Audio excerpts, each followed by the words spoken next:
In June 1991, the Philippines experienced the second-largest terrestrial volcanic eruption of the 20th century. Mount Pinatubo erupted with a volcanic explosivity index of 6, blasting a colossal ash plume 35 kilometers straight up into the stratosphere. Curious about this, before this event, Pinatubo had been quiet for over 500 years.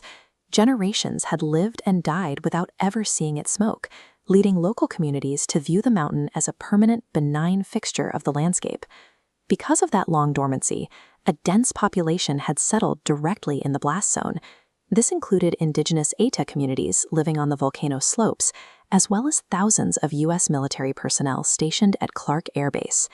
The appearance of deep earthquakes and phreatic steam explosions in March 1991 meant volcanologists had very little time to protect the tens of thousands of people living in the volcano's direct path. Scientists from the Philippine Institute of Volcanology and Seismology and the USGS rapidly deployed seismic networks to track the rising magma, establishing a 5-tier alert system to communicate the changing risk.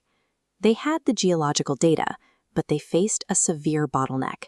They needed to translate complex seismic readings into urgent warnings for a public that had no living memory of an eruption. Their solution was to replace technical jargon with direct evidence. They drew up simple hazard maps and showed local officials VHS tapes of pyroclastic flows from other volcanoes to demonstrate exactly what was coming. The strategy worked. Before the magma reached the surface, authorities executed a progressive evacuation of over 40,000 people from the immediate hazard zones. The rapid evacuation proved that accurate data is only useful if it is understood and acted upon by the public. The climax arrived on June 15, 1991. The mountain entered its paroxysmal phase, an intense, cataclysmic eruption that lasted for 9 hours. The immediate, devastating destruction came from superheated pyroclastic density currents, also known as PDCs, rapidly sweeping down the volcano's flanks. This diagram shows a cross-section of a typical river valley near the mountain. These currents reached temperatures over 750 degrees Celsius and moved at speeds exceeding 100 kilometers per hour, filling these valleys with up to 200 meters of thick deposits. These massive deposits leveled out the local terrain, rewriting the region's topography in hours. At the same time, Typhoon Yunya made landfall, turning a geological event into a compound disaster. High winds from the cyclone scattered ash in all directions, while heavy tropical rains mixed directly with the colossal airborne plume. This side-by-side scale compares the weight of dry ash against waterlogged ash. When ash absorbs rainwater, it becomes up to 2.5 times heavier. Accumulations of just 10 to 15 centimeters of this wet, cement-like sludge were enough to cause widespread roof collapses across central Luzon, accounting for the vast majority of the 300 initial fatalities.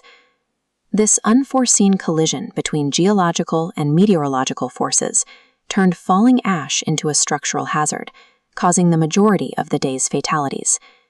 Despite widespread destruction, prompt scientific action and early evacuations saved an estimated 5,000 to 20,000 lives, along with hundreds of millions of dollars in assets.